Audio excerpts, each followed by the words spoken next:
I was meant to say this. It was in my notes. I've hit the record button now, so we're starting recording now. Anyone who would not like to be recorded, please switch your cameras and microphones off. And in any case, please mute yourselves until the end of the talk. So I have to kind of hold us in this room and to kind of keep a focus for myself as much as for anybody else. I have a minimal, almost ridiculous slideshow that doesn't use slides at all to do what they normally do, but it might hold us in a space. So I'm just trying to find out how I can share this slideshow now. Yesterday it worked wonderfully. Today it seems to be a bit more difficult. Let me try to find why this doesn't work. It worked a moment ago, didn't it? Yes, it does. It does. Okay. Cecile, if you don't mind muting yourself, just because we hear you typing, which is, it's a subject I will actually come to, what we hear and don't hear of each other online. So in that regard, it is kind of nice. Can you now see a slideshow? Yeah, great. And can you see all the gubbins of the slideshow on the side or only the slide? Because I cannot see what you see, unfortunately. Can you see everything or just the main slide? I can see everything, not just the main slide. Okay, so I'm going to go here. Great. So now I can't see anything anymore, but I will just imagine you all there. So the title of this talk is Silenced Noise, and it is an important concern for me. Cecile, I can still hear your mic or somebody's mic. It sort of comes in and out of technological waves to me.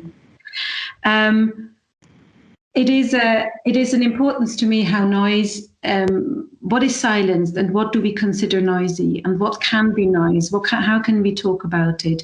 It was one of the first issues for me to get into writing about sound, was this relationship between noise and silence and everything that lies in between, and making clear to myself that noise and silence weren't two oppositional aspects of hearing and listening or of sounds, but that actually they were on a continuum together, and they can also be interchangeable when noise seems silence and silence seems noise, and where the two have complex and difficult interactions that go well beyond the idea of sound itself, but into a conceptual realm. And that is important to me too. Whenever I talk about sound, I don't necessarily really talk about the material of sound, but also sound as a concept, as a way that we can think things through from the invisible, from the sort of relational and the connections that sound makes in a very different way than the visual. And I'm also not necessarily talking about the physiological ability to listen and hear, which I think we clearly understand to be different for each of us, and for as well being on a continuum of what we can hear and what not. So it's not a physiological demand. It doesn't hint at a disability or an impairment if we do not hear or listen. Rather, I talk about it as an attitude and as a leaning into something that we can grasp physically, conceptually, way beyond our ears. A sensibility, listening and sound as a sensibility. And that is also the way that I am approaching noise and silence, and the silenced noise and noisy silences that exist and through which we can think the world. Now we're at this sort of very difficult moment, 12 months into a pandemic that has, certainly in my case, completely upbent and changed how I live and even where I live. When I said yes to Cecile, I'd love to take part. I lived in London, now I live in Berlin.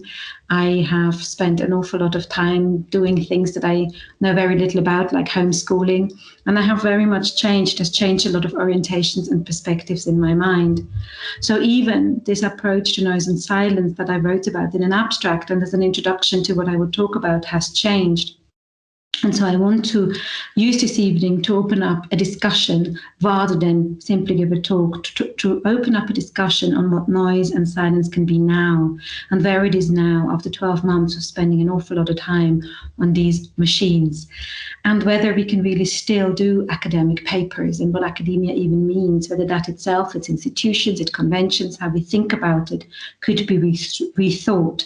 whether the infrastructure that we meet in, this medium, this box you all in one way or another are staring into or listening to, whether that itself has changed how we exist. I experience it very much as a homogenizing device, something that makes things in a weird way very similar, and therefore also quite difficult to think of the sort of decades we have spent trying to pluralize and change the lecture format, for example, to get away from this person who sits at the front and tells us what's what, and we are listening. The work we've done towards participatory, collective approaches to knowledge and what we could know and how we can know, and how this medium that we confronted with for the last 12 months, I fear, has undone some of that work and undone some of that collective imagination, or that at least is one of my fears that I bring to this talk.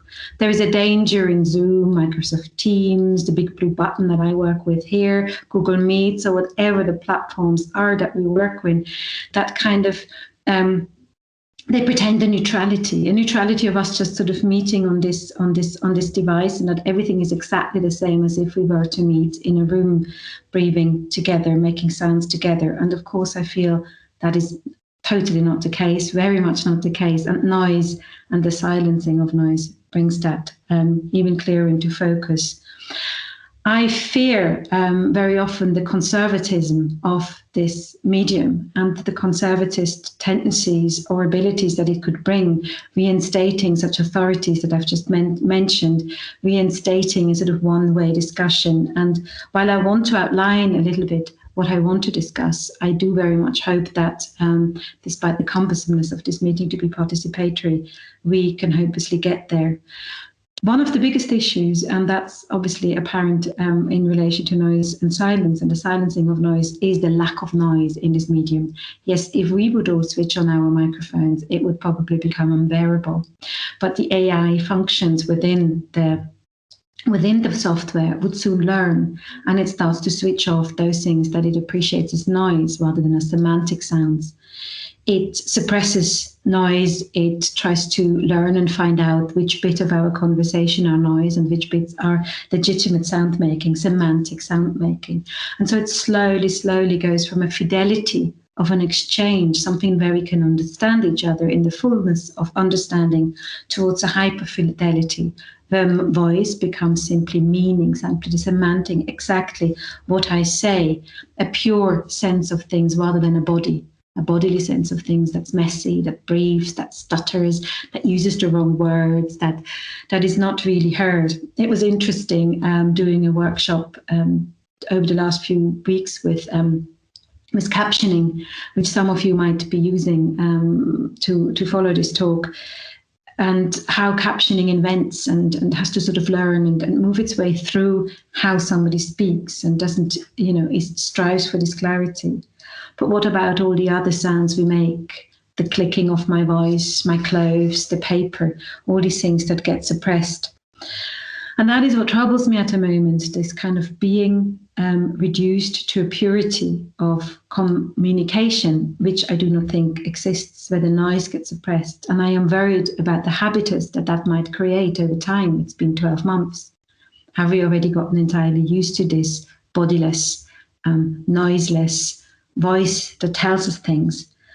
And the acceptance of its sound as a pure and clear sound, as a natural sound, as an intelligible sound, as a good sound, as the sound we want, even once the pandemic is over and we meet in real space again.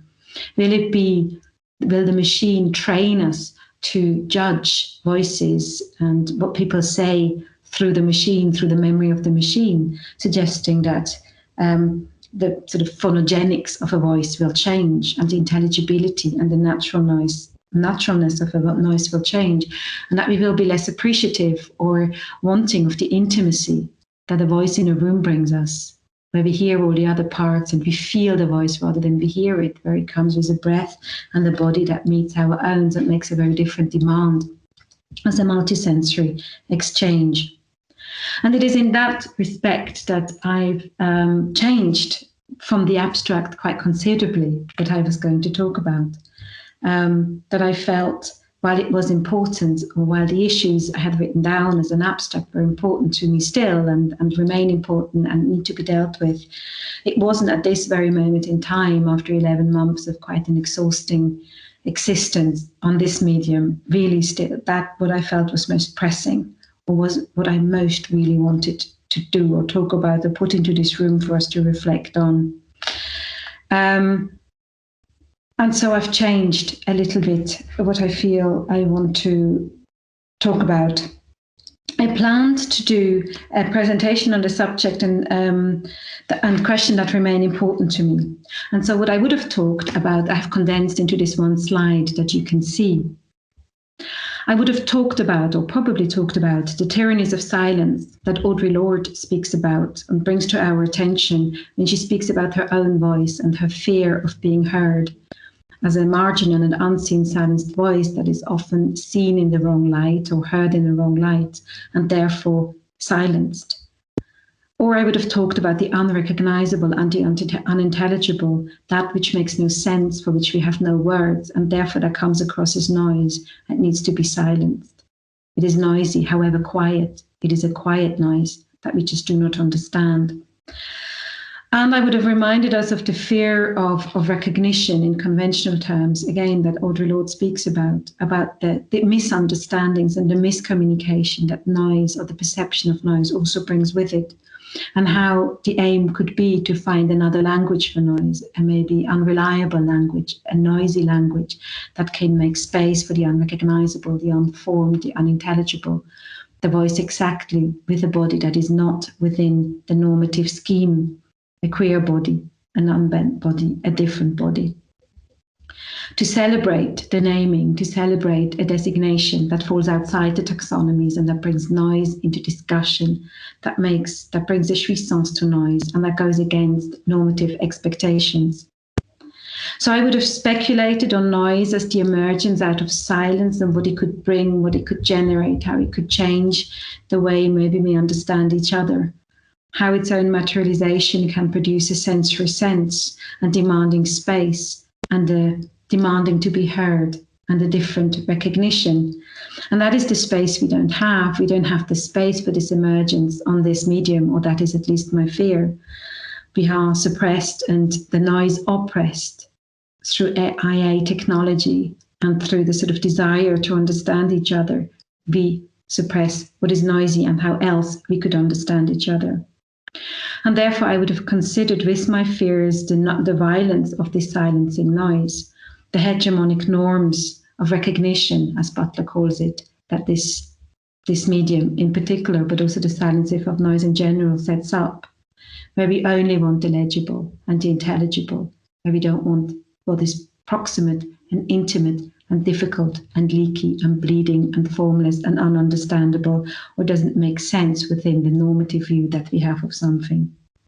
So the normative violence, again, that Butler mentions, or the strategic deafness that Nikita Dhawan talks about in relation to the post-colonial listening, about that voice, the post-colonial voice, of not hearing a voice, or it not even registering as a voice, it just being irrelevant noise rather than a voice to hear.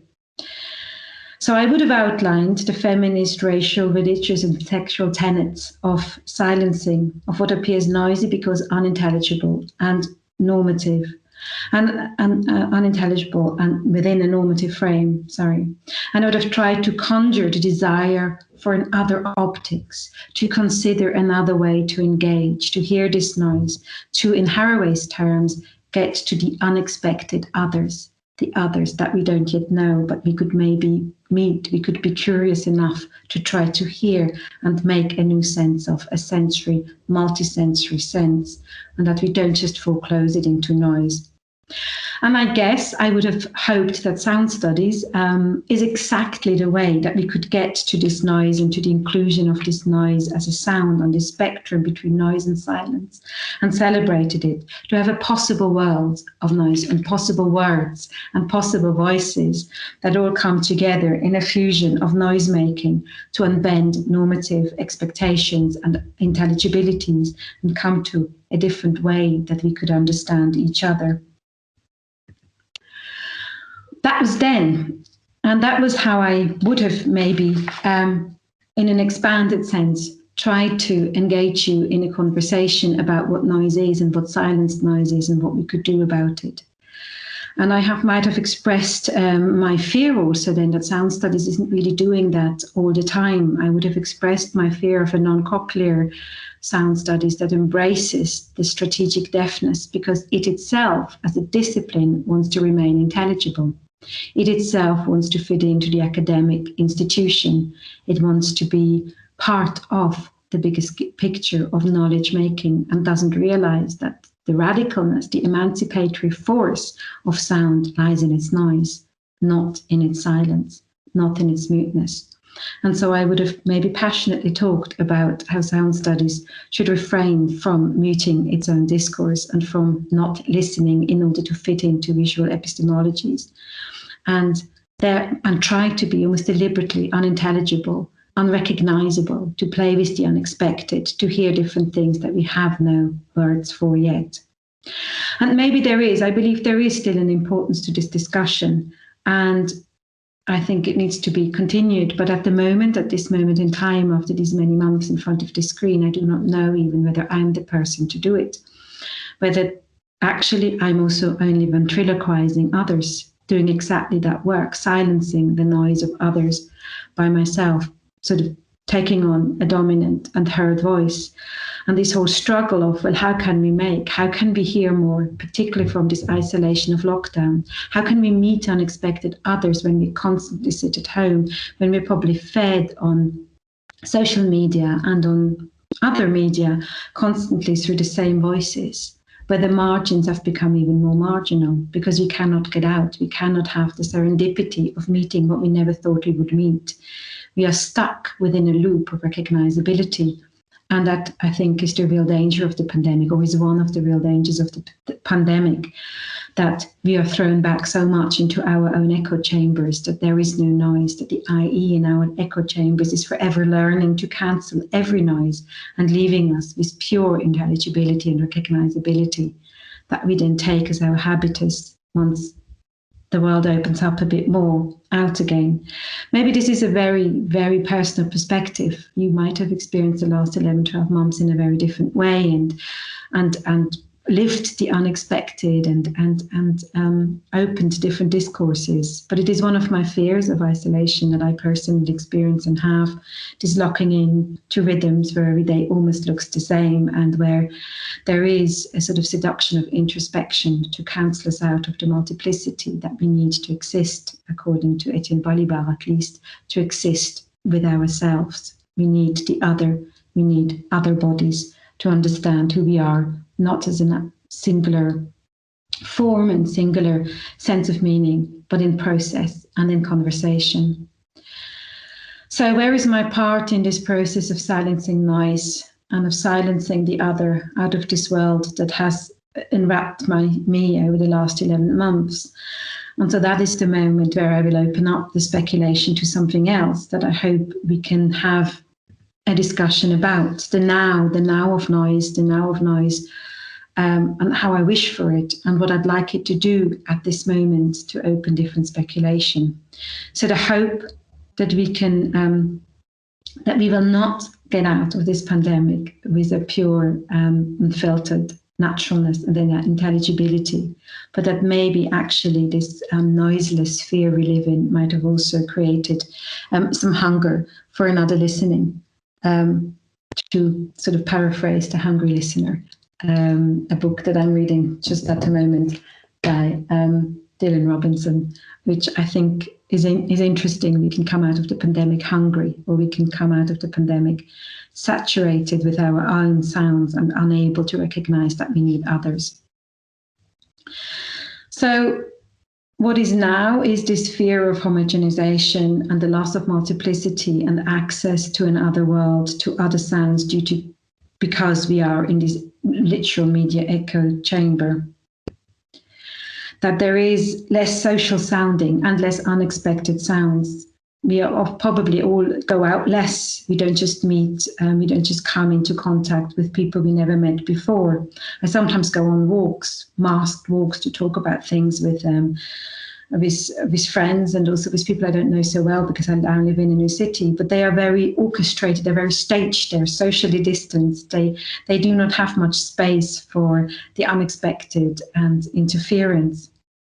And I think that goes against how we are. I sort of feel very much we are more like dynamos, these things you see on German bicycles that make your light go in the night, that we need the conflict and the tension and the pressure on each other and the rubbing to create a spark, to create the permeable and the mobile that sound can give to us, that we run on the encounter with each other and the noise that produces. I don't know, English bikes very rarely have a dynamo installed, but I know I was brought up with dynamos. We had them on our bicycles, and they make the pedaling much, much harder, particularly if you go uphill in the night and you want to see where you're going. And they have a noisiness to that friction. But I think it is exactly that noise, that noisy friction of making that spark to see enough in the night, which for me works very much as a metaphor of how a noisy encounter can spark the understanding of each other in a plural light rather than through this homogenized medium we are in, so that we can climb back into embracing that noise when we get out of this system, so that we can still hear the tensions and the pluralities and the conflicts, and that we come out embracing them and not having eradicated them entirely. So less sounding, less hearing, less noise is what we have right now, and a call maybe to try to use this time to hear differently. And so I'm very quickly going to take my camera, and therefore you probably have to stop sharing for this purpose, on a short journey. I hope my camera still works. As I say, I can't actually see anything, so I'm going on trust here. But if you can't see me right now, if somebody would be kind enough to tell me that. Oops. Okay. I can't. Oh, yes. No. Now you can see the camera gate. So I'm going to go on a short journey with the camera.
I assume you saw that, but I have no idea how much you heard.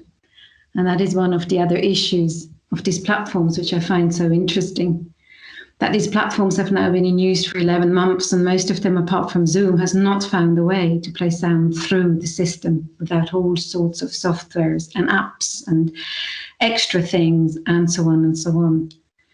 And that is a real difficulty. Another difficulty heaped onto the difficulty that we have that I'm trying to sort of talk about the homogenizing of sound and the cleaning of sound into a naturalness, because it doesn't really consider, it is clearly a platform built on a visual prioritizing, and a prioritizing of a slideshow and a prioritizing of images without the understanding of sound. So you would have heard the sound, if you heard anything at all, and we can talk about that later.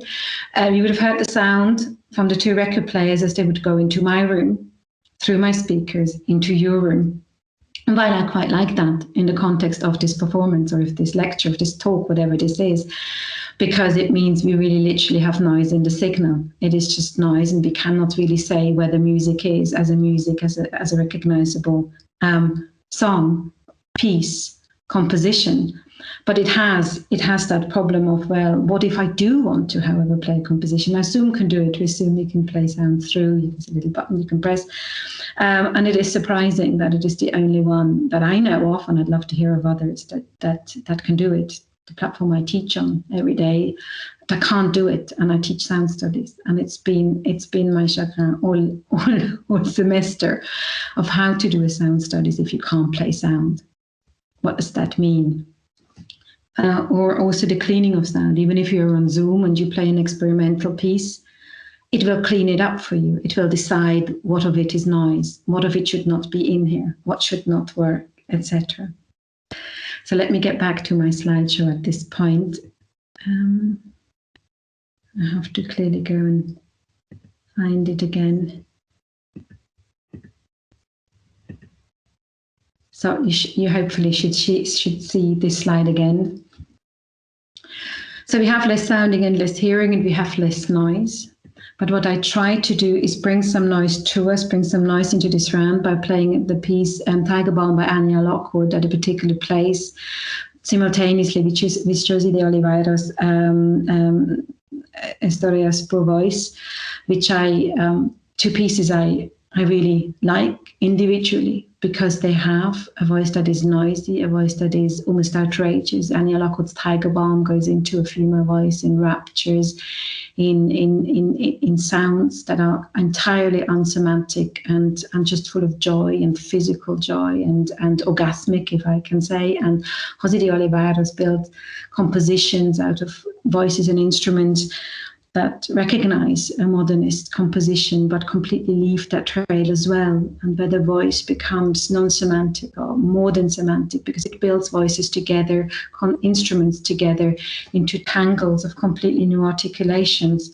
But as such, and in relation to music, they remain noise. And if I play them together, they emphasize to me that noise. And I really like to play those two passages together, not to not honor both works and not respect both works, but because I also think there is a communication and a conversation to be had in the way that they create a body, that they create exactly that noisy body that is in conflict with each other, and that makes sparks that we at the moment cannot be or have, or that we very cannot meet. And that's why I played them. And if you haven't heard them, and I'd like to talk about that because it's hard for me to gauge what you can hear over this Microsoft Teams meeting, is I recommend to try it out yourself at home. It might have sounded dreadful, as a lot of sounds online, and when we share them sound dreadful, but what does that even mean? What's the dreadfulness, and what's the dreadfulness of the platform, and what's the dreadfulness of the work? And could we also, at least maybe in there, find the unexpected, if we must find the unexpected only in this medium because we can't go anywhere else? Maybe the unexpected lies in playing each other works over these platforms where we can't really hear them very well, but we can think about them, and we can think about what they could be, and we can think the unintelligible and what we do not know. But it is interesting that these platforms cannot deal with sound. It brings me back to the idea of the digital world that we are building at the moment in a visual regime, in a visual hierarchy. We're representing and rebuilding all the asymmetries of the visual world in so many ways, where we again go in with visual expectations rather than with a more simultaneous and a more plural sensory desire to understand something and to understand the world. It is as if sound studies have never happened, and maybe there again sound studies maybe accommodates itself too much into the frameworks of academia, and it should be noisier and it should be more demanding that academia change, that academia make room for its sounds and for listening, make room in terms of time, the time it takes to listen, and make room in terms of the spaces, the noise, the spaces that are needed to really be, as Jean-Luc Nancy would ask us to be according to listening. And with that demand that sound studies could express for a different academia and a different institutional frame, we could also celebrate plurality, plural voices, Anya Lockwood and Josie de Oliveira's voices sounding together and bringing in ever more voices that we might not have heard before and that are not usually situated within academia. So we could use the noise of sound and the noise of sound studies, if it were then to listen and write that noise exactly, even though it might fall foul of grammar, grammatical rules and institutional expectations, to bring in not only noise in the sonic sense, but exactly those silenced voices I thought 11 months ago I would talk about today, but that I haven't talked about it. Nevertheless, I think they're here in the room with us. And so the problem is hi-fi. The problem is hi-fi and the desire of the machine to be ever better, to learn ever better, and the desire of the institution and academia and the body of knowledge and the way we know and the way we communicate knowledge to be clear and natural and neutral and intelligible and unambiguous and not unreliable, to be repeatable, to find consensus. And within that, everything else, the sounds, the noise, is in excess of that language, in the very same way that Ellen Sixou's feminine writing is in excess to semantic language. This is where the noise meets the feminine and meets the knowledge pathways through which we exist. And where noise can be that excess, but that hits the hi-fi problem, that hits the problem of the sober, the recognizable, the individuated institution of understanding and of knowledge and of communication. This is also a technological problem. All our devices, or the manufacturers, the brands of our devices, without mentioning any of them, desire ever more strong operating systems, better operating systems. You now need OS 13 to have Clubhouse, or you do need this and that operating system to run a particular app. And of course, what does that mean? It means exclusion. It means a technological development that might sound better and might even have a hyperfidelity that we can't even hear, that goes way beyond what we might experience as authentic, but create another world that is more symmetrical even than this one. Because if I cannot afford the newest operating system, if I can't even afford the phone or have a very old phone, I'm outside. My noise hasn't even got a chance to be a nuisance, to be switched off. It will never even enter the channels of technology that are there for noise to exist. And to me, that is a huge problem. It is a huge problem of unaffordability that causes exclusion, and a problem not only of within the Western world here as a silenced noise, but also an issue of class within this world and economic situations within this world, within this part of the world, but also between the global south and the global north. And I think what the pandemic has made very clear, that technological development should maybe stop chasing after the best operating system that necessarily will always silence those who can't afford it, but should really develop noisy systems, hyper-infidel systems that are noisy, that can transgress this no noise of technology and deliberately work on the level of noise. Because if we don't go to lo-fi DIY noise to break the silence, we will inevitably exclude people, and the noise will get louder, but we will hear it even less, because we will only move on the platforms that have excluded the noise altogether, and that have excluded those voices that make that noise altogether, and the unexpected will never be heard. So that's why I sort of feel, for example, the DIY noise, maybe we need to build our own phones, build our own computers, build our own ways, hack into Microsoft Teams and ensure that it can play sounds, however noisy, that it doesn't suppress noise, that it doesn't make decisions for us what is noise. So it's a call, I guess, to hackers out there to do just that and to work on that technologically. And the call also to the big brands to stop ever going higher and more expensive with their operating system, with their devices, but maybe use the pandemic to think, well, maybe we should become a more cosmopolitan world where we could all speak to each other on cheap phones, noisy phones, bad signals, but therefore hear our bodies in those bad signals, and really create technology that is a platform for participation, where the noise is there so we can hear each other and not to distance ourselves from each other. So the noise is not really an aesthetic problem. It's a political and it is a conceptual problem, and it is a problem about how we live together, and that has an impact that I hope we can discuss shortly.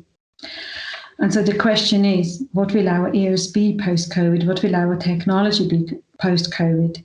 What we will count as noise in the silence, what we will still hear, what we will still expect, will we still have a hunger for the unexpected to go beyond the local? Or have we just all bought loads and loads of computers and devices to talk with each other, and those devices are separating us ever more because all we get are the semantic voice, the semantic sense of what we have. So when I'm not as struggling with the pandemic as much as I am right now, I have a hope that there will be diverse bodies made from noise of the machines that we can build, and from expectant ears that want to emerge out of this silence that we experience at the moment, that we can train another here that can go for the unintelligible and the unrecognizable and embrace this, to lean into it, to make sound with it, to hear it, to find a new meaning and connection. So that we find noise the platform through which we can participate together and make connections and celebrate diversity and plurality. Maybe we could develop an artificial intelligence that doesn't learn to exclude noise, but actually learns to make more noise, learns where to find the noise that can make sensory sense, that can make a diversity be heard, and that stops silencing the noise. Maybe we need to turn AI around, artificial intelligence around, to hear that noise, to have diverse bodies made from noise, from different noises in the global south and the global north. People amongst us who do not even have a computer or do not have internet or cannot afford internet, so that we can address the asymmetries that have been created and that have come to the fore through the pandemic more than before, through the technologies and their exclusions, through new symmetries and participation in noise, so that we can have economies and ecologies based on that noise and the technology and human sound making of that noise. And so that we can work, in other words, towards noisy futures as cosmopolitan futures, of futures where we are bodies together making noise, rather than only semantic, naturalized, intelligible sense.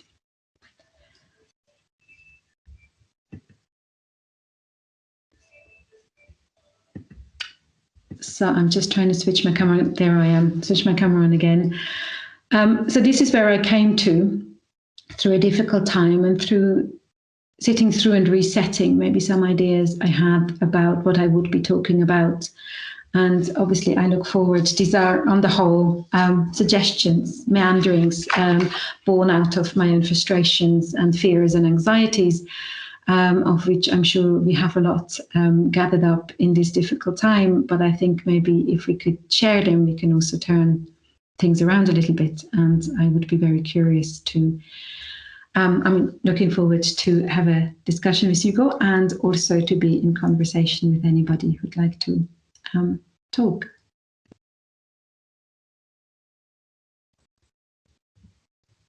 Yeah, thank you so much, Salomé, for this holiday in noise from our silent and purified environments, sanitized, acoustically sanitized environments.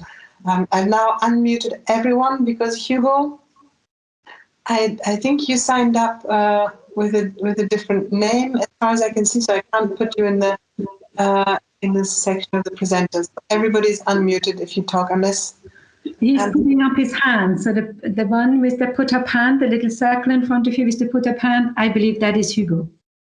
Is it? You know, you have a little hand. He shows a little hand. Right. In front of you, you've got these little circles, and one of them shows a little hand, and I believe that to be Hugo. Hugo, you can speak. I've unmuted everyone. In theory, you should be able to. Yeah, I think you can hear me. Yes. I'm trying to figure out where the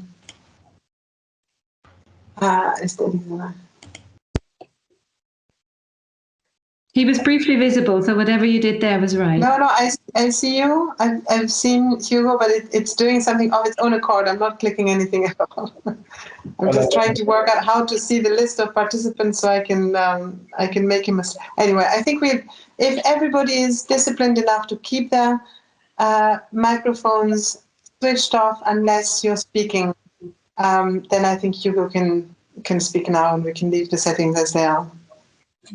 Yeah, exactly. So, I mean, I've prepared a brief response, which I'll read, and was based on Salomé's abstract, and yeah, on her book, or on her chapter on noise, and of her book of listening to noise in silence. And so, since I'll be reading,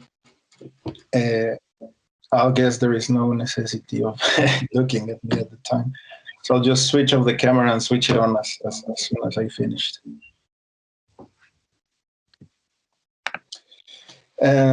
Yeah, again, I just want to, like, before I start, I want to clarify that I do not aim or intend to ascribe any of the issues that I'm about to discuss today as explanations or not kind of notes which relate in any way to my own practice in audio electronics.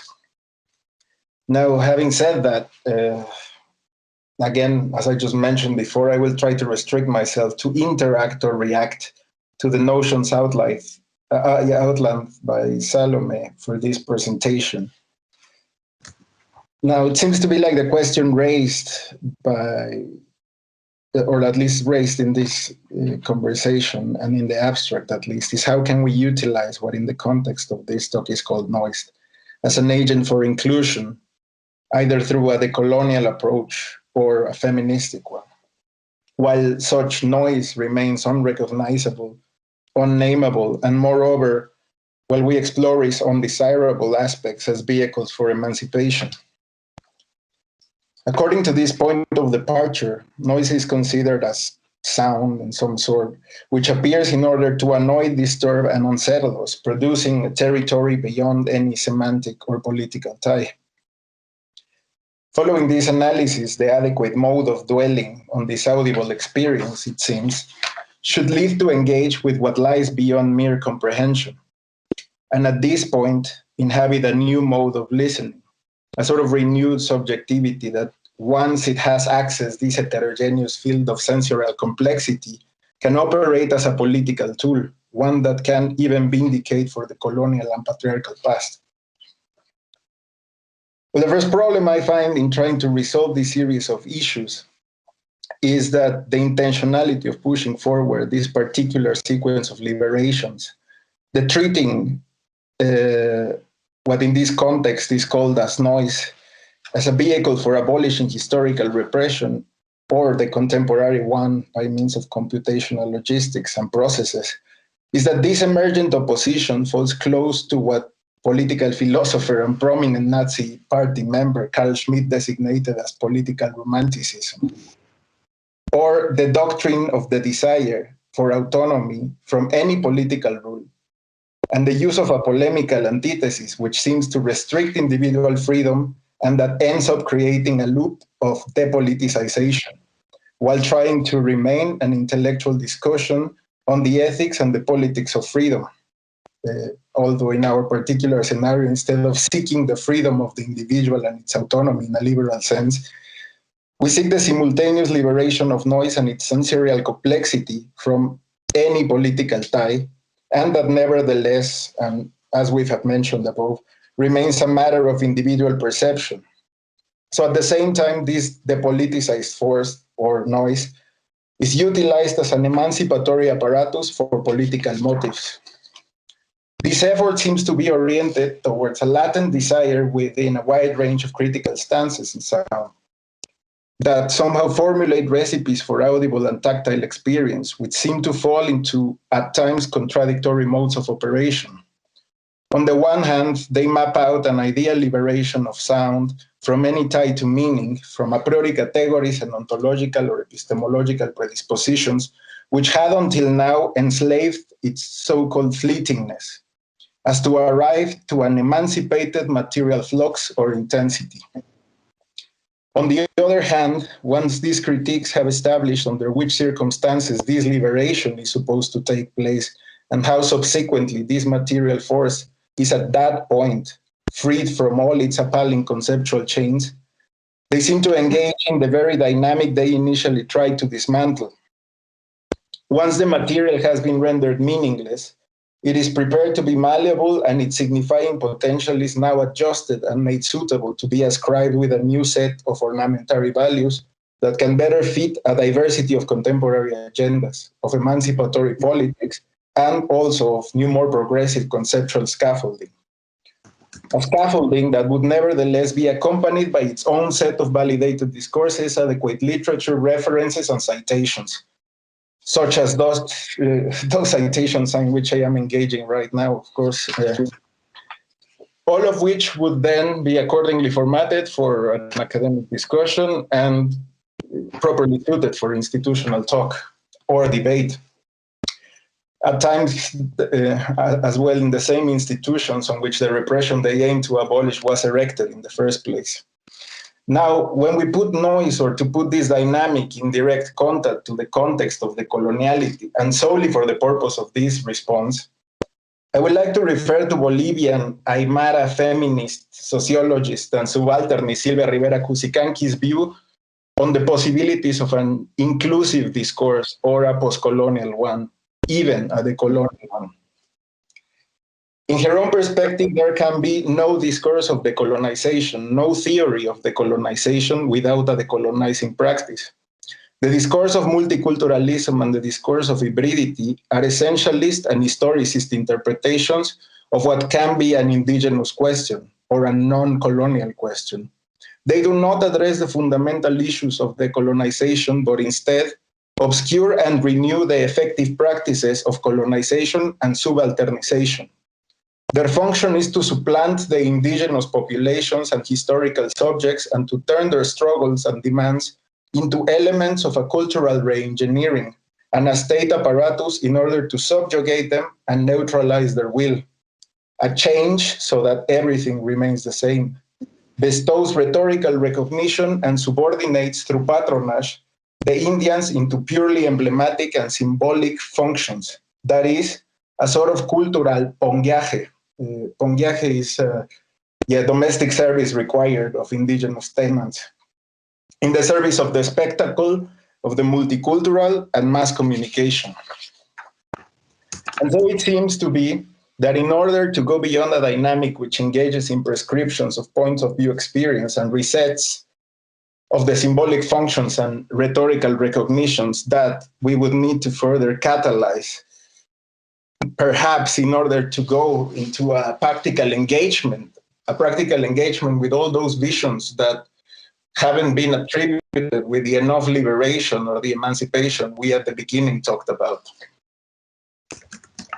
It seems to be like this dynamic at some point, fails to recognize, and quite too quickly, if we are discussing issues of alterity, of disturbance and annoyance in the sensorial complexity of what noise can be, this is somehow the factual implementations of direct action, of forced exposure, of practical mediation with indeterminacy, of the induced irrational trauma of intentional audible interference, and thus an enormous field of conceptual aberrations which do not fit or do not suit an ideal all-encompassing progressivism are also left unexplored.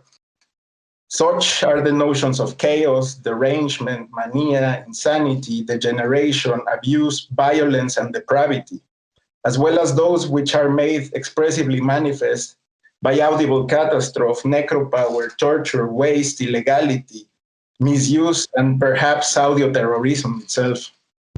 So I think that in order to entrain ourselves in noise as a political force, such as that one which we have been trying to discuss today, we would also need to consider what practical exposure is, and subsequently to forcefully expose ourselves and others to the various degrees in which the functional capacities of what today we have called noise can bring forward, either by the deliberate introduction of its presence in the scrambling of authorized transmission channels, the purposeless sabotage and saturation of public broadcasting systems by means of anonymous hijacking, and or the potential incapacitation of collective listening. And so the question that arises from my response is, if this inclusive desire of an elusive force which seems to exceed any denomination or conventional value doesn't end up neutralizing both the political struggles it seems to highlight and the practical possibilities of excess or excessive sensibilities. So yeah, that's my question. I have to say it's a very complex question, and it is a lot to kind of almost sort of respond to in a way. I guess I feel I've responded to some of it through the talk because of exactly the admission that maybe the introspection afforded through the pandemic, or just a sort of shift and the mental shift, or also the shift in the paradigm of academia itself and of our practice itself that's been going on over the past 11 to 12 months, highlights for me exactly that issue that no, of course, it cannot just be a rhetorical recognition. And you're absolutely right. My own struggle with the word decolonializing and with its usual response is, oh, we're just going to make new reading lists. That's kind of like the biggest response I've seen. Oh, let's just review the reading lists, as if that will do the job, because it is a form of practice to renew the reading list, and there are worse things to do. But it is not the essential practice that is needed, which is to think, well, do we actually need reading lists? Who is preferencing reading? Are there knowledges to be had that aren't readable, that aren't in books, that aren't publishable, or aren't published at least, because the publishing industry too has its locks and its infrastructures and it's keeping out motions and it's excluding motions. Mm-hmm. So much is not included simply because it doesn't fit the regime of what is to be published, what is to be read, what is real. So I cannot, I can only say I entirely agree with you. And I suppose what the pandemic has brought me to, or sitting on these devices all day long, has brought me to that the essence of it is the infrastructure, and the infrastructure we're staring at right now, which is the technology, which is not neutral, which is always already ideological, and is a complex build of cultural preferences and power.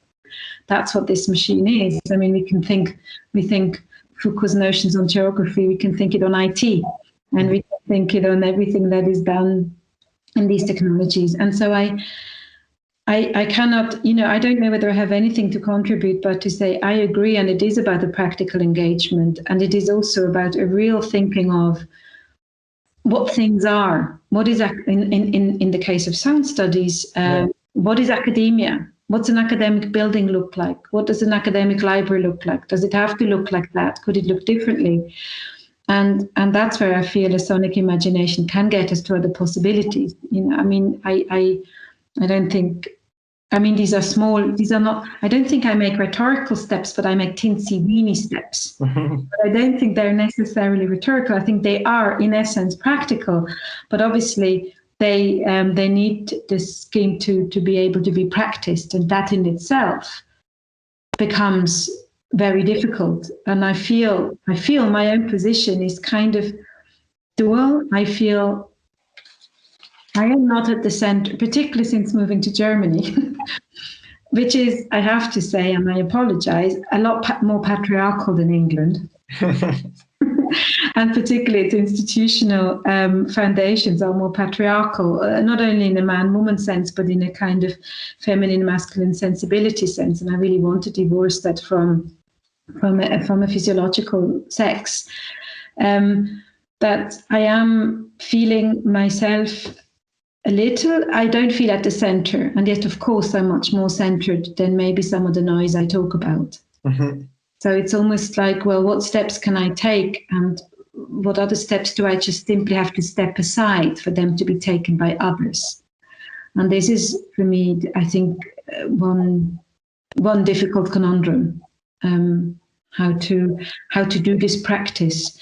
At the moment, I hope that conversation and collaboration can make this practice doable, so we don't end up ventriloquizing, and we don't end up just simply saying, well, here's the institution, you have to come in. Then here's the institution, tell us what's wrong with it, or let's rebuild it in a different form. So yes, I absolutely to the practical engagement, and therefore also to a call for sound studies in this particular instance to be more practical, to listen, and not to be content with talking about a mute sound just because it fits within an academic intelligibility, within funding structures, etc. Yeah, exactly. Well, I think it was just a question, and it was like how I tried to formulate a response, perhaps initially to the abstract, and now as you went on, I realized that there were more similarities than I had thought in the initial sense, because I think of this frustration, and of course out of the limitations that come with utilizing standardized, at least streaming technologies. Well, the frustration and the limitation puts forward a sort of other problematics, which perhaps on the one hand require a rethinking of technology, but on the other it requires like absolute sabotage, and maybe try to figure out how to incapacitate those technologies, or incapacitate what, for example, a streaming concert might be, because honestly, who needs another streaming concert? Yeah, I think that is the difficulty of, in the beginning, like the first streaming concert last March was exciting, because oh yes, I cannot go to Cafe Otto, I can't go anywhere, but I can have it here. But yes, it is sort of the novelty wore off when we started thinking what it actually is to stream these concerts, and what other modes there could be, and just whether there could be a positive angle that this could help us rethink formats, rethink hierarchies, rethink how things are done. And while I might have sounded very pessimistic, I do hope that there are also some positives that can come out of that, at least out of the frustration.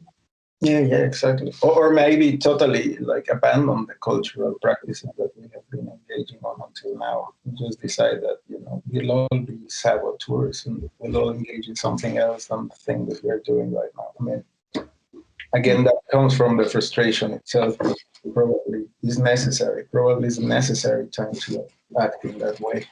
Yes, yeah. Today, I guess, that was my question, but I'm sure there's people, so whoever wants to contribute with their own.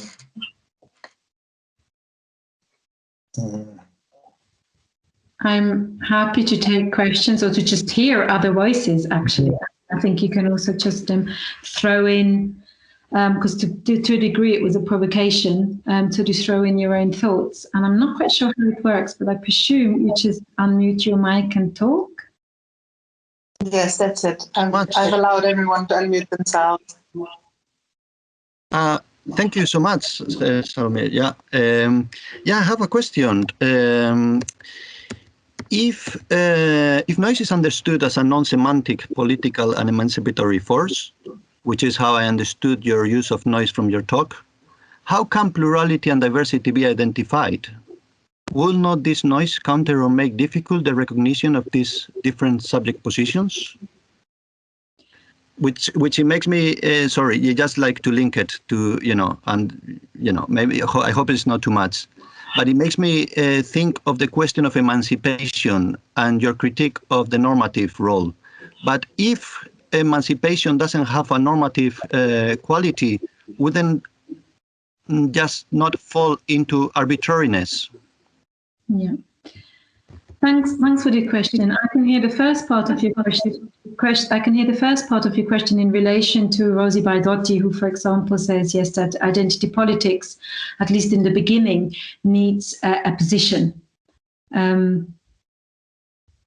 A position to kind of position itself politically and say, this is say feminism, this is the position we want to carve out, create, produce, enable for women. Say, for example, as a woman, I want to create that position.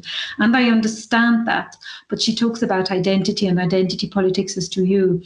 And I suppose what I'm suggesting is not so much an identity politics as a practicing of subjectivity, which has more to do maybe with a contingent subjectivity that is maybe not aligned to necessarily to another group, because obviously then it's just a swapping of or a grouping and the creating more fronts and boundaries.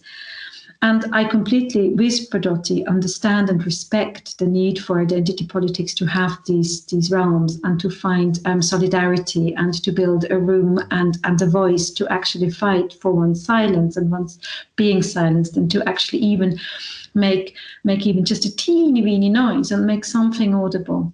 But I also believe that maybe there can be in parallel and simultaneously be another political practice rather than politics, a political practice of subjectivity that can be more mobile and fluid, where I do not have to settle necessarily and still emancipate myself in what and who I want to be.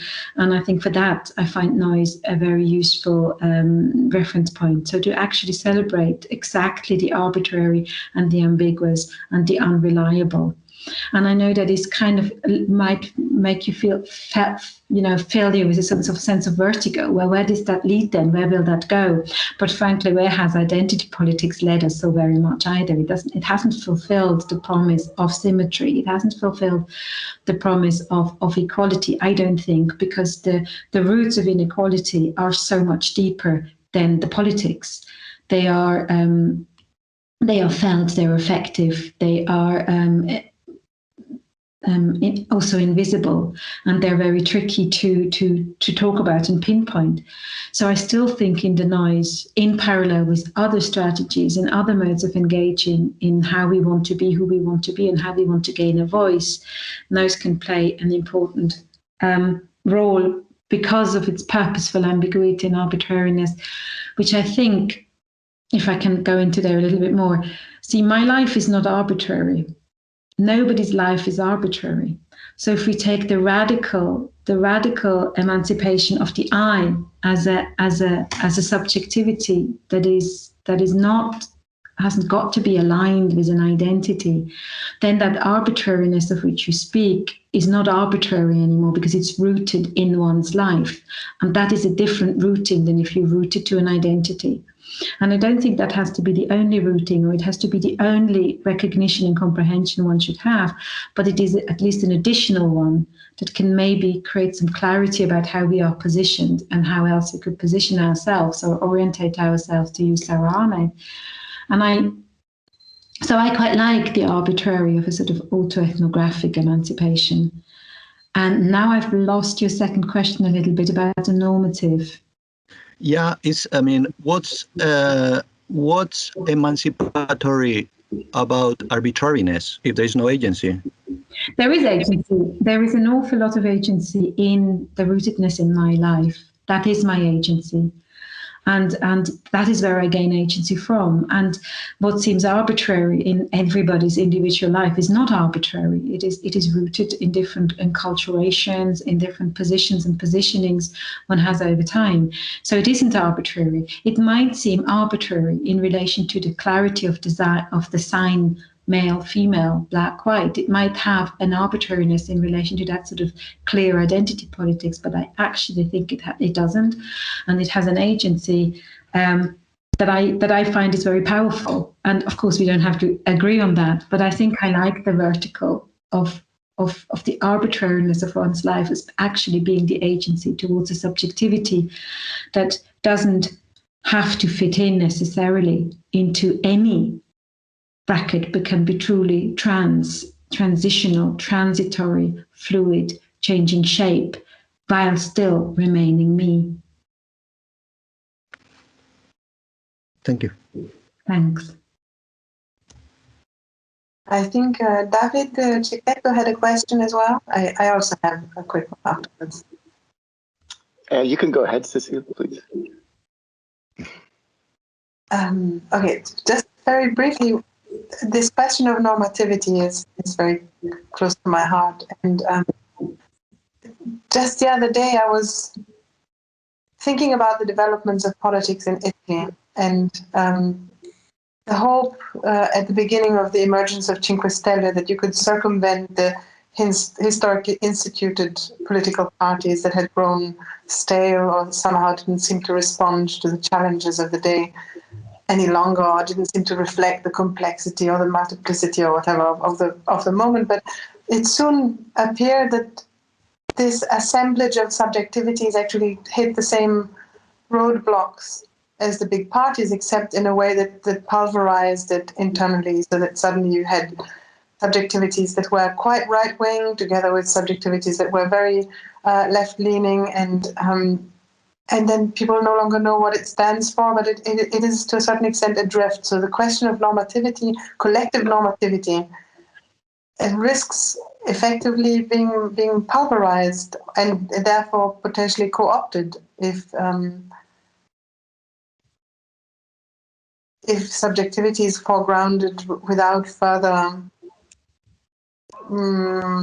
constructive elements, I guess. Yes, no, I get, and I suppose that goes back to the last question, and I have to be clearer when I talk about the agency of the arbitrary I, the sort of my vertical I, my eye slots, as Margaret Sheldrake calls them as well, where my agency or my subjectivity comes out of this sort of path into my life rather than my association with a represented identity. Of course, if I were to go completely crazy and just say, well, I'm just me and I do whatever, that is, that arbitrary I and agency then, of course, has to also understand that with sovereignty comes a responsibility, the responsibility of the exchange and how I live with other people. And so that's when I sort of draw on phenomenological life worlds and the idea of that we always live in the subjectivity, in the exchange. And of course, that is the fluidity of one's person, that you are in relation to what or who you're vis-a-vis, what or who you're with. We're being with. We are not beings in solitary, and that's the problem of this whole COVID crisis, but we are being with each other. And it is a participatory and the collective noise I'm seeking, but not a collectivity that is channeled through an identity, that is channeled through a recognizable label or name, but a collectivity that is a collectivity of practice. And I think the practice, and Hugo already got to that term, is really essential at that moment. That it is through a practice, through a daily practice, and a daily practice that includes the unexpected and the expected, and our curiosity and the responsibility, through which we find not into that kind of total anarchy, but in which we find solidarities that work. Solidarities that work on the particular problem. Because yes, for pragmatic sense, of course, we have political parties and we have belonging, but I don't want to underestimate the desire and want to belong, the desire and need and want to have a name. I don't want to trivialize that, to have an identity, to have. But I do feel, artistically speaking, it is more exciting, maybe, at least in the safe space of thinking and of art, to think, well, can we also have a fluid belonging, where the belonging is within the practice of being together and of creating a temporary collectivity, as the names can be so, the names of identities can be disguising of the very same conflicts you speak about.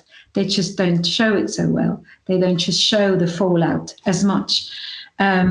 As maybe if we were just all bare and open to our arbitrary nature through which we want to meet each other.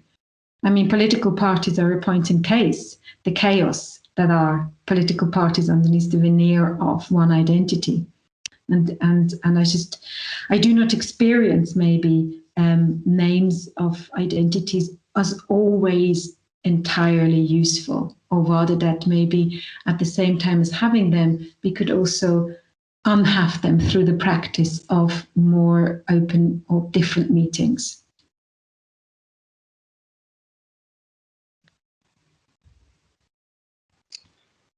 Thanks for your talk, and thanks for the questions, Hugo, as well. I was so happy to hear you reference Dylan Robinson's book. Dylan and I have been great friends for 20 years, and in fact, we're talking on the phone just a month ago, and your book came up in that conversation. So it was fun to see that connection. One of the things he sort of talks about in this book, so the question is about where and when it's most appropriate to think in terms of sound studies versus some of the other modalities, and many of which are still in some sense sense-based. Thinking of like proprioceptive agency or even attentional economies. I will say I'm somebody who's works in sound studies as well, and increasingly I find I'm mentioning sound less and less in my work.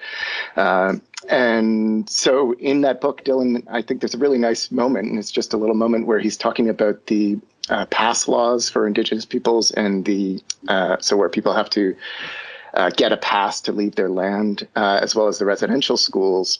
And he sort of says, this isn't just about restricting mobility, but is in fact impacts the entire attentional economy of Indigenous peoples by making their proprioceptive agency always in relation to their lands. And so I'm wondering, how far is it do we want to stretch the sound studies or the noise silence continuum or these approaches to troubling position in the name of positionalities and the pluralizing forces, or are there places where this is not the most useful way to think through these questions?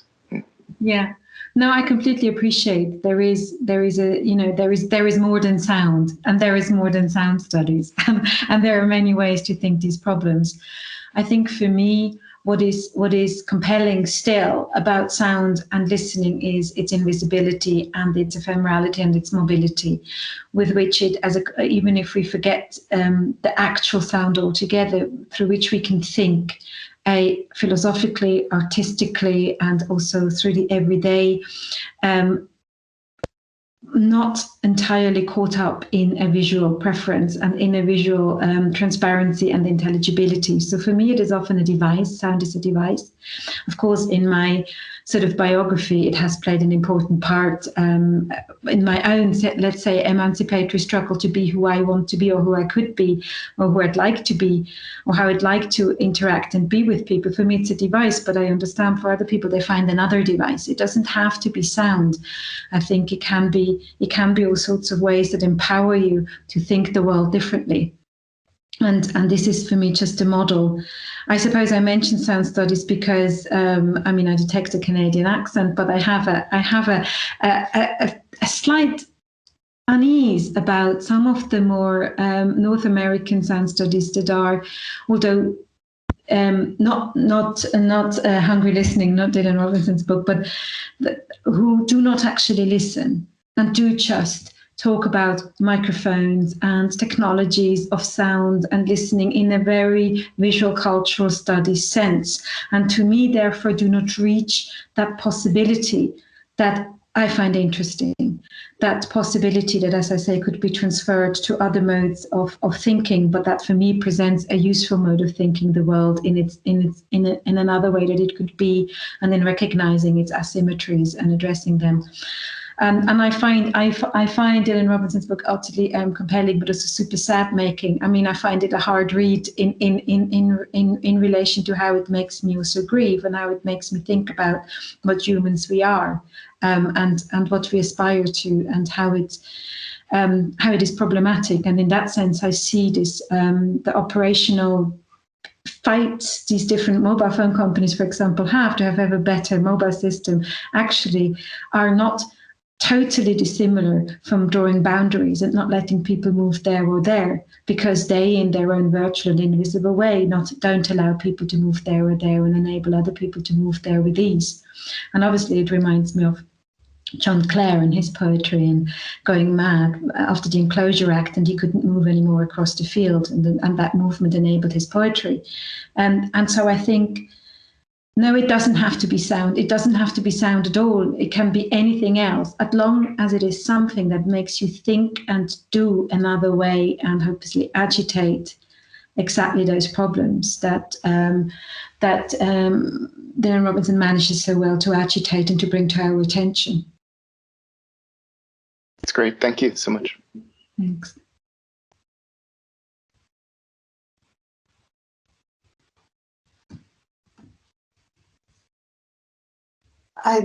If nobody else, I would just take this. No other question as far as I can see in the comments.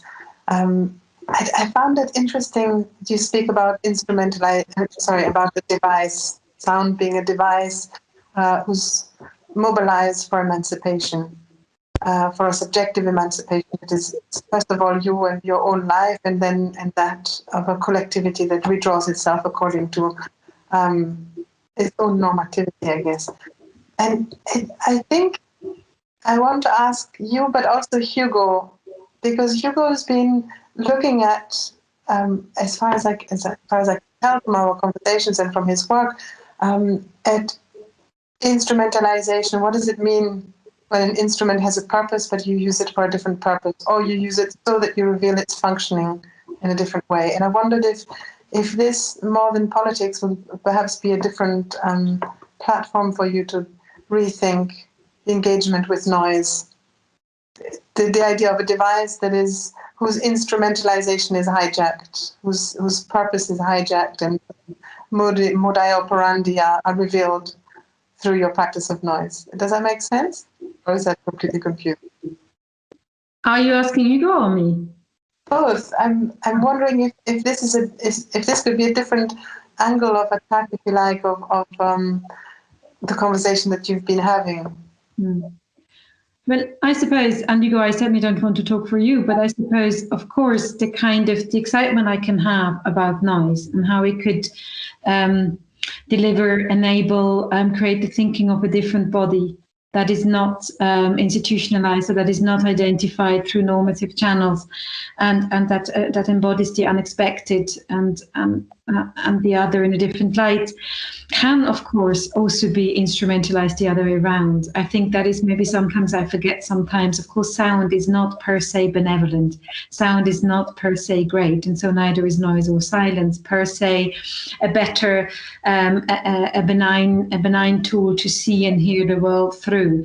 I think absolutely, when something has a force and something has an agency and the power, that can also be abused. That can also be changed around. And I suppose particularly in the case of sonic forces, noise or silence, in their ephemerality, why they lend themselves for me to imagine other possibilities, they of course also in the vagueness can also be abused the other way around, where it can be used exactly for the purposes of persuasion in another direction.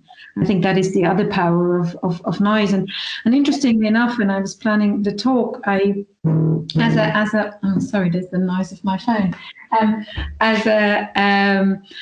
making lists of the provocations or of the thoughts that have troubled me. Another thought that has troubled me, and that I just didn't get to because I sort of feel the time run out, is popular music and popular culture and populism and where they meet. And there was a big discussion recently, why does sound studies and sound art not bother itself with popular music? And it really hasn't let me go ever since I read about this charge, or this kind of, does it or does it not? I mean, it does in parts. There are authors that do concern themselves very much with popular music. But I suppose it is exactly because the popular and popular music reminds us of the force to use it also for consumption and for persuasions towards other things. If you think of music and fascism, it's very persuasive.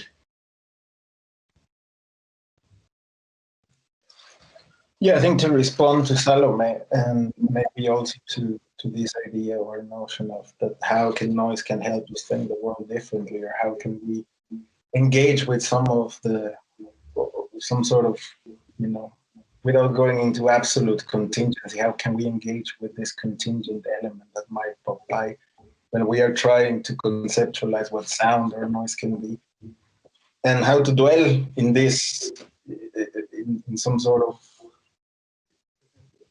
liminal state, which, that is positive, can be emancipatory, but at the same time can open up some difference. I do think we would need to, engage in what really is shameful for thought as well.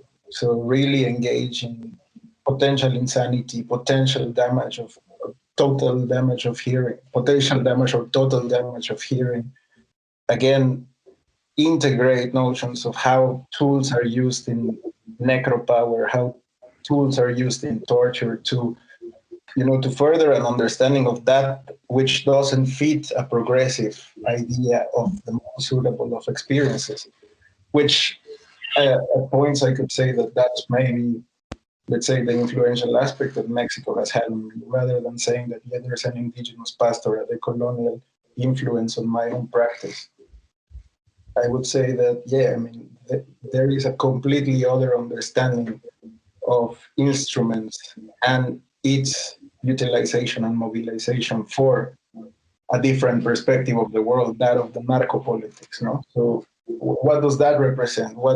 How can those differences be articulated if we want to think about noise as a political force? Because my interest, at least in noise, is not that much to generate an emancipatory stance, but to perhaps access points in which its overabundance and its saturation, just incapacitate thought, no? Just like it completely violates what you expect and what you don't expect. So in relation to noise music, there's many, many, many references which I can think of right now, or power electronics in which I can think of, that access those modes of radically putting one's own self in a kind of discomfortable situation or uncomfortable situation, or the sound of discomfort, just by listening or checking out the lyrics. And at the same time, there is a series of moments that can range from listening to someone in continuous lament, or, as sometimes it happens with some of the people around right now, or even, I don't know, the voluntary exposure to some sort of animalistic behavior. So it ranges widely how we can understand this idea that is positive for emancipation, or for a liberation of thought, or for thinking differently, especially now that we are encapsulated in trying to formulate a discourse on how we can differently engage with artificial intelligence, how we can differently engage with biological systems, how we can introduce complexity or noise into this or that procedure. So to think differently at large maybe would also entail some kind of shameful thinking, or some kind of scatological intellectualism. Yeah. Maybe the key term here is instrumentalization. Yeah. I think it's neither noise nor silence, but the instrumentalization of either of them for the purpose of an aim outside of them. That is really the problem, because I think I can quite like Merzbow, for example, or noise music in general. When I don't think of tinnitus and I don't think of how my ears are going to be damaged, there is something extremely liberating of listening to an hour or even more, of noise. But it can obviously, this depends on the context and the safety of the context and how it is used, how it is set up. And when it is set up for torture, it is a completely different matter altogether. So I think it is a matter of instrumentalization. And I do want to stress that the noise I'm talking about isn't necessarily loud noise. It is actually the overheard. It is the voices we do not hear because they appear as noise on the radar or within the vocabularies of the accepted and of the understood, of what seems to make noise and make sense, and what is needed, what is apparently needed. Mm-hmm. And it questions the boundaries of that, and it is a nuisance, but not obviously I don't mean that in a sense of terror or of torture, more in a sense of an annoyance to the norm of what we want to hear. But absolutely, it is an extremely complex field, and it really does need some settling here and there to become able to play with the words without creating those misunderstandings or pending to the nuances. What I wanted to say is, I'm interested in these notions. I'm interested in the kind of the scaffoldings that can emerge from a different comprehension of torture or a different comprehension of abuse. Yeah. With all its implications and what that might entail. I think someone has a question. I don't know. I also see it here. Yeah, Lawrence has a question. Hi. Catherine Fisher had a question first, if that's okay. And then Lawrence. Will that be all right? Yeah, that's fine. I had over. Thank you. Hi. Thank you, first of all, Salomé, for this really wonderful talk. I really enjoyed that, and Hugo for this thoughtful response. This is my first time really engaging with sound studies. Sorry, that was a car. And it was very thought-provoking to me. I have two questions that are really unrelated, so feel free to pick from them what you might like.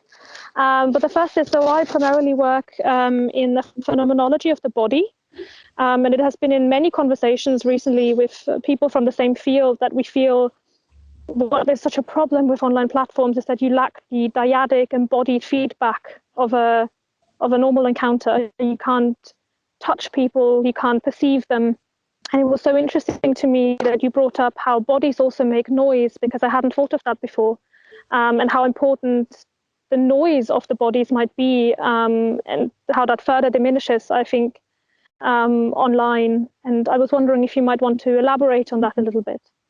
And the other question relates to, I think, the instrumentalization of noise or silence, specifically in the context of a trend that I think has been really prevalent recently of people, and I think someone mentioned this in the comments as well, from the far right, who are claiming they are silenced, and they're doing it very loudly and very frequently. And so I'm very interested to hear what you think about that. Yeah.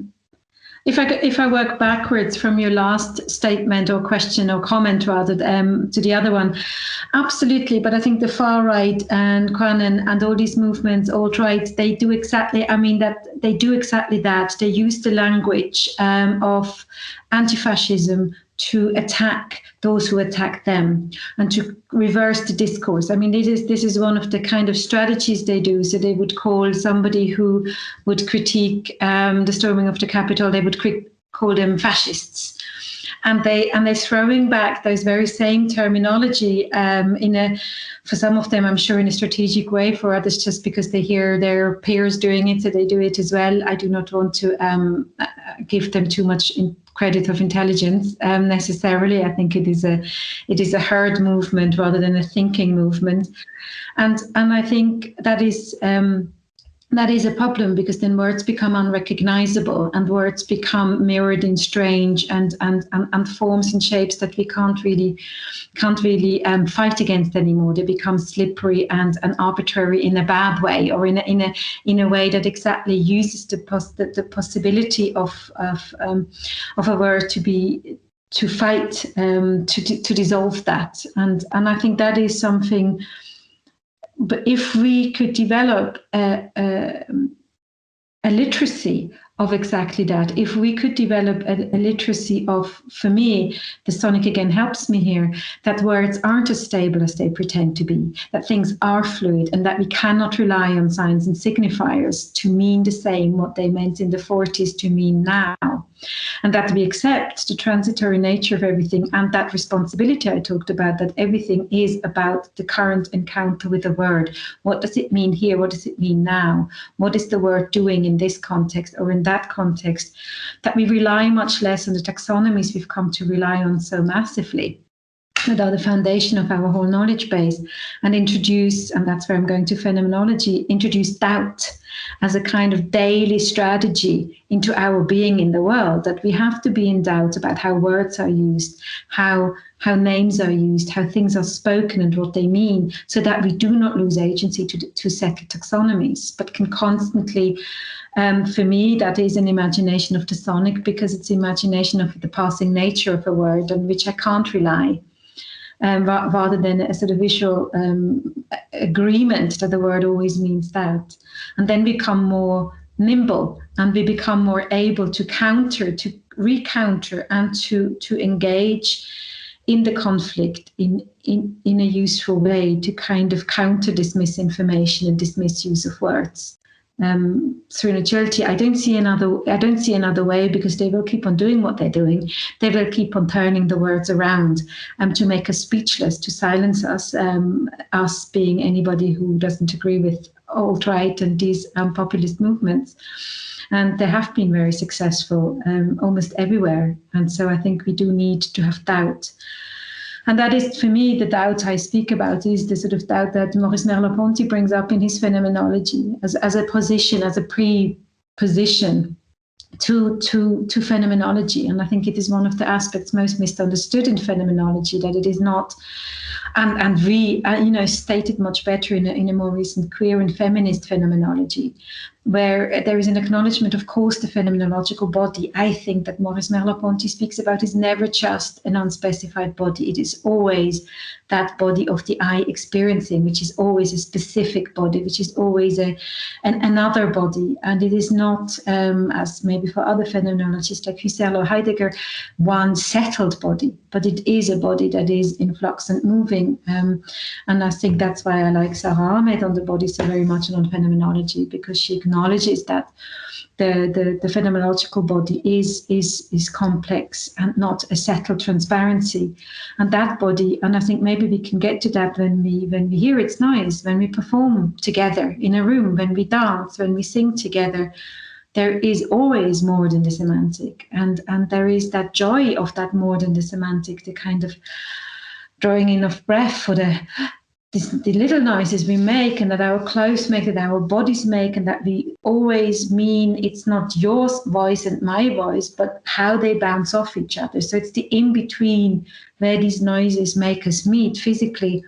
And it is that stuff that these platforms arrest and silence, and that's why they become so frustrating and difficult to feel. And I really feel like I'm running out of that conflict, that we need to grow and be with each other, so that I stop saying the same stuff and thinking the same stuff all the time. For that you need speechless bodies moving with each other and making noise. And I think that's a performative phenomenology that's really important. I hope that kind of engages says something to what you said, which was really interesting. Yeah. Absolutely. Thank you so much. Thanks. I found that really interesting.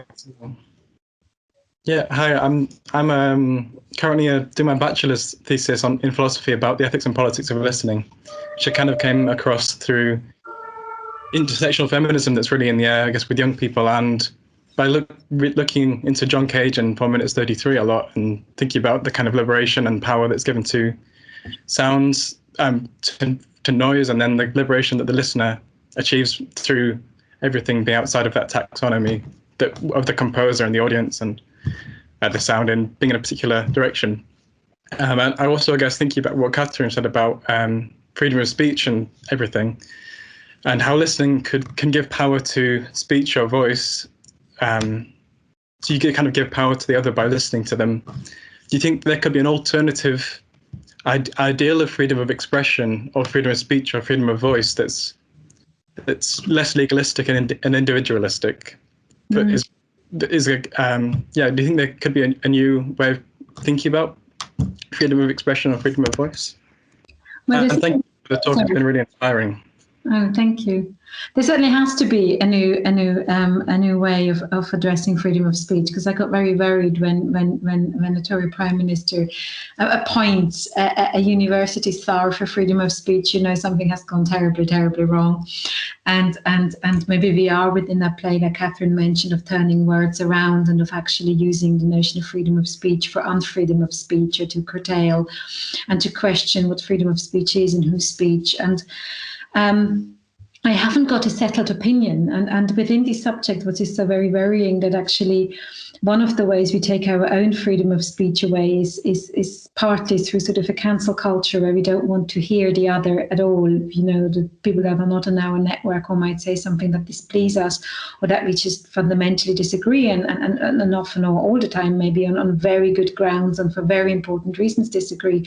But if we do not hear them, and if we do not hear their rhetoric and their agitation of words and of bodies and of things, then we are also very ill-equipped to use any freedom of speech we might have to actually say something or agitate against it, or to confront it and throw itself back at itself, and it will only grow and it will only become bigger. But that isn't an answer to your question. That's maybe just an answer to my frustration.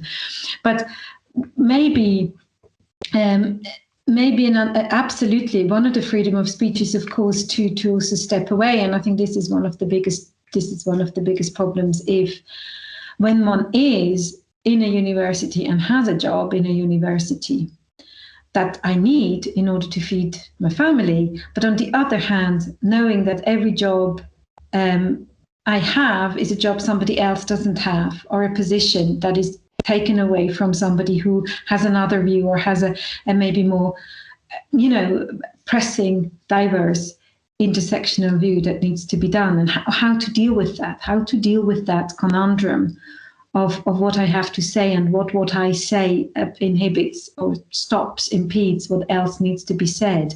And I haven't got a solution, but I do think you're onto something, that there is a space for how can we step into more conversations, and how can we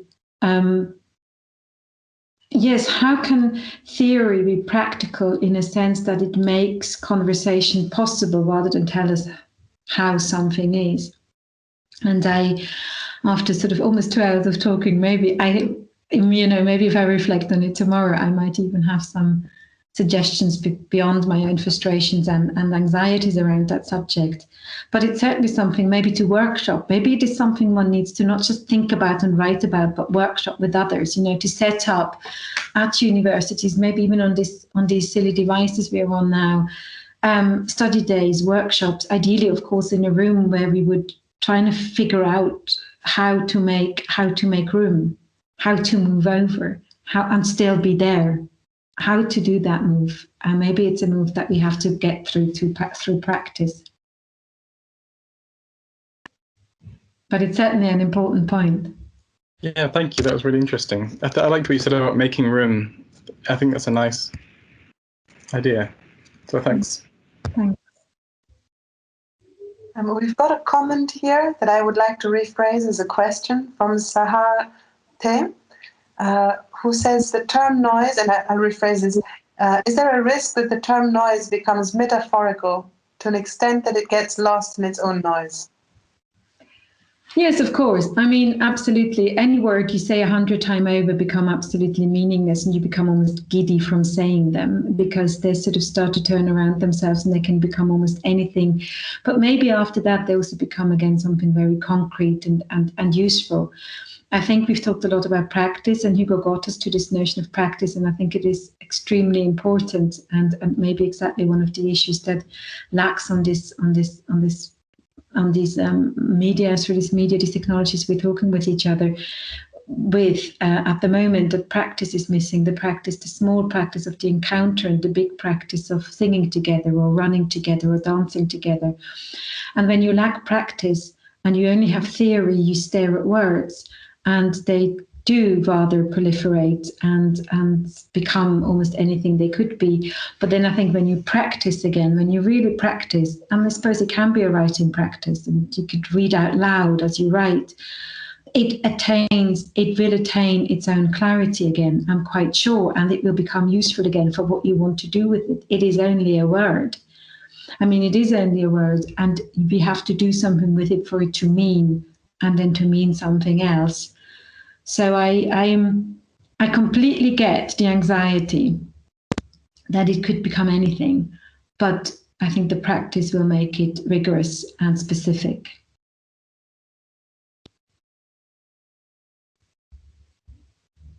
I see a question by Luke, unless Sahar wants to come back on that. Where do you see Luke?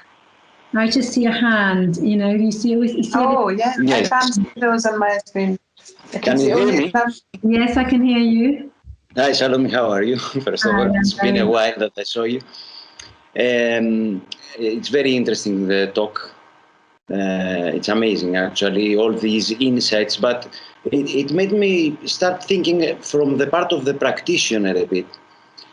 All these concepts that we are discussing about, of course, this is something, mostly I want you to elaborate. There is not a question to answer. But when we come, I'm trying to see from the side of the sound artists, let's say, how can we communicate such concepts or ideas, thoughts, philosophies, that there is a huge amount, obviously, of research behind it, and without having to have an essay next to the artwork? You understand what I mean? Yes. This is a thought that is haunting me since I graduated, actually, like 12 years ago, because I am also doing a lot of stochastic research generally, and then I have this issue: how can the artwork become more direct to the message, to become more direct to the audience regarding such subjects? Okay, that just an elaboration I need. I mean, there is no answer so easily to be given. I know this. I think actually, without sounding rude, but maybe you got it the wrong way around, because I feel I'm always lagging. I lack the practice. The practice thinks so much more and thinks in so much more complex and intertwined modes. So when I listen to Anya Lockwood, and if I listen to Josie de Oliveira, I can hear and I can feel almost a complexity of what sound does, that I could not, that then I try to painstakingly articulate with the limited sensory kind of space that language gives you. And I would never mistake any writing about sound or sound art or music or anything else for that matter to be able to actually comprehend the complexity of a work. It is more that the work enables thinking, and that it enables maybe the kind of combination of, oh, this text or this book and this experience and this artwork, so that that what then happens. But I would always think the work always leads any thought in its speechlessness, in a positive speechlessness, because it is beyond, it is more than, it says more than we yet have words for. And then as a theorist, we sort of limp behind and try to find some words. And I understand that is also something that the academia and the institutions struggle with greatly, with that ambiguous knowledge that comes from art, with that material understanding of the world that does not reside in the semantic. But I think any, say, artistic research that suppresses that and tries to systematize rather than be in conversation with, will never get to that knowledge and will never get to that complexity. It will only ever get to what it can say itself, what it already has words for. So I love sounds or records. Obviously, at the moment, I'm only listening to albums. I can't go to concerts, so I'm focused a bit on albums. I love albums that just do stuff and agitate things that might not be exactly the same things that the composer or the performer was agitated by or tried to agitate. But that is not its thing. I don't think it's not about communicating word for word, but communicating bodily to make me move to its rhythms and think what I should think in my contingent experience. So I don't think it needs words, but then you can have a parallel practice in which you write about those things. But yes, I would never see it as, oh, I need to write an essay about an artwork. I more think, do the artwork and then write an essay for something else, I guess. Are you still there? Yes, I'm here. Maybe you misunderstood a bit the question with what you said in the end, meaning that what I meant is from the side of the artist who is practicing, he's creating, and yet he has these, let's say, such thoughts, and he has done a stochastic research in his mind. He wants to communicate a message. But these messages are deeply philosophical, let's say. They're not easy to be communicated through sound, since our practice is this, at least for a lot of people here, I guess. So sometimes I have come to see it also in a lot of exhibitions nowadays, that there is the artwork and it is more like a documentary, meaning that it has to explain with text what it is. Otherwise, it gets misunderstood. So how can this be overcome, for example, with, as you said, practicing and letting things come out like from the belly? And do we need to educate our audience? Yeah, I mean, I see what you're saying. I have experienced that too, that a lot of artwork has become extremely kind of elucidating its research. And sometimes I like that very much, and I can see it as part of the work. And sometimes it can flatten the work. It depends a bit how it's done and whether it's part of the practice. But I think you're right in what you say. It's about, if, at some stage an art audience had to be educated in aesthetics and how to see the value of a painting, or then how in modernism and postmodernism it was about reading a piece as a textual analysis and being able to read a piece on these bases, on the basis of psychoanalysis, on the basis of structuralism. Maybe we now need a different literacy of art that comes from these extreme, these complex works that are very demanding, and maybe we just haven't quite caught up in art education on the fundamental level, on the literacy of how to engage in work. I mean, that is one way we could think, and certainly with sound art work, I think we have not learned, or we're not taught in school how to listen to sound art work. We're taught to listen to instructions, and we're taught to listen to harmonic music, but we're not taught to listen to anything else. And so how can we possibly have a fruitful conversation or engagement with an artwork that eschews them both? So yes, maybe it is a matter of pedagogy to a degree.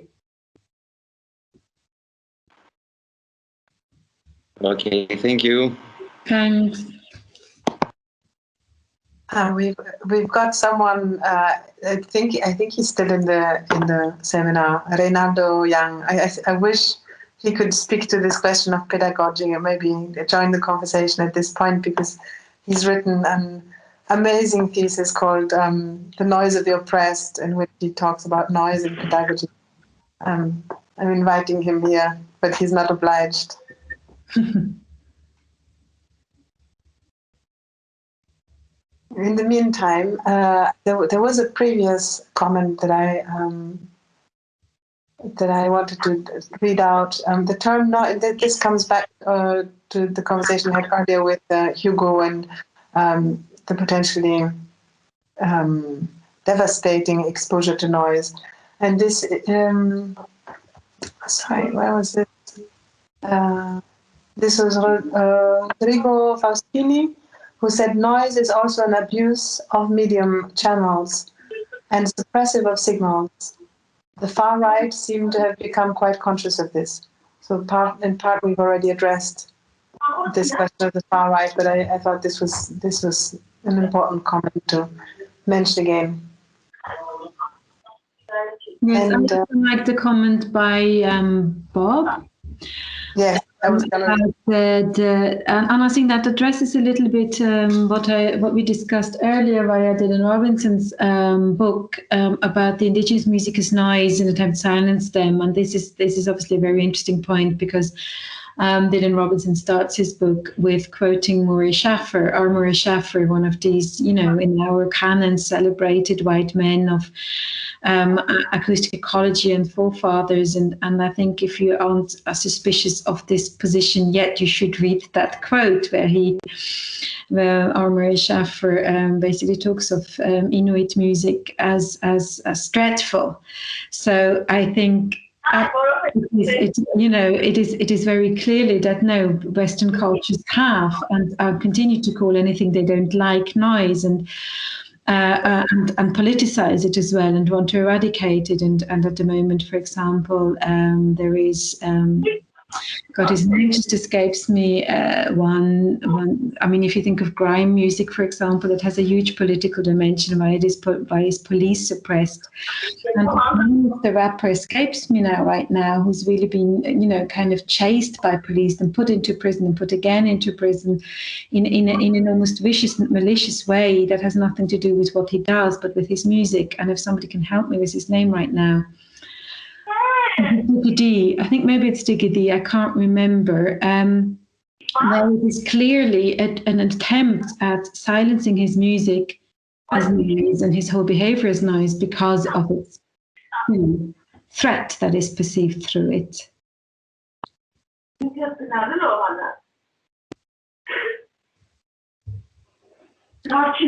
But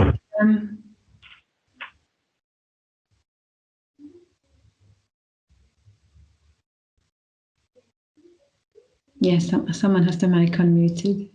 But I think it's gone now, I think. But a little bit of noise has never harmed anyone. No, there's a little bit of domestic noise that reminds us, there's all sorts of people around us when we're in these meetings now, which is very different. That the separation between domestic noise and professional noise is also been quite, it's been separated, but has sort of been fused. And I find that quite interesting, sometimes really taxing, but also quite interesting.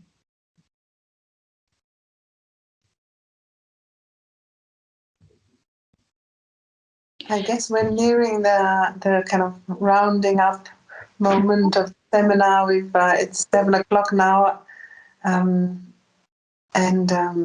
I have more questions, but I think this is the wonderful thing of opening up the conversation. I'm going to stay in the channel. I'll leave it open, but we'll formally, if you like, wrap up the seminar. And thank both Salomé and Hugo for your wonderful contributions and a real genuine conversation that I really enjoyed tremendously. So I'm going to get myself a glass of wine. Anyone who wants to stay and have an informal chat afterwards is very welcome, but the scholarly part is over. So thank you to everyone who attended, and thank you, Hugo and Salomé, very much again. Thank you, Cecile, and thank you, Hugo, and thank you everybody who asked these really great, thought-provoking questions and gave me the space to talk about my anxieties, my COVID-related sound anxieties.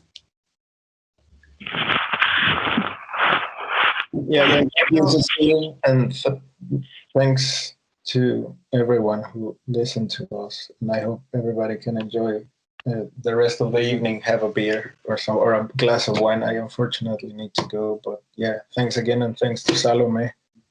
And see you soon, maybe. Yeah, see you. Because you're also in Berlin, so maybe we should go on to a socially distant masked walk talking about sound. Yeah, sure. Maybe we're gonna change emails and see I'm in the west, far west. So. Okay, yeah, I'm in the middle. Great. Thanks, and again, stay safe, stay sane. Yeah, see you soon. See you soon. Bye-bye. Bye.